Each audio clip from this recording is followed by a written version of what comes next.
I think I would say I probably spent the majority of like the beginning of my career being really intentional about like partitioning myself out of like what side of myself that I wanted people to see.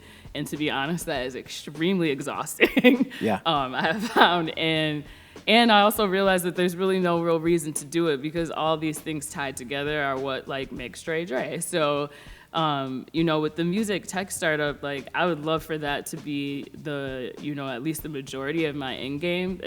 Music is something that I'm extremely passionate about, but I realize like I don't necessarily feel like touring for the rest of my life either. Yeah. I love making music, and I also love the idea of making things easier for artists, and also really making things easier for labels and brands and stuff too to find the right people at the right time and all that. So those two things tie together like very easily.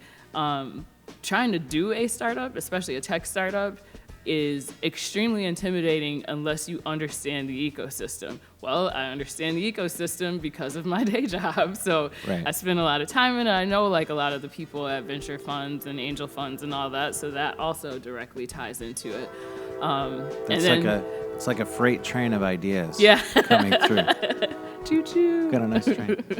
I think of if I did not have that piece of knowledge, like if I hadn't worked in that like for the last few years, like it's got to be extremely challenging for people. Like I get why most startups don't make it. There's so much that you don't know, and having access to that kind of information, like everything from understanding like funds that the state can offer you, for starting like a technology business, or, how to engage with people. Like I see pitches constantly, so I know what makes a good one and I know what makes it terrible. And right. Things like that are not things that most people have access to. So that definitely helps me on that side of things.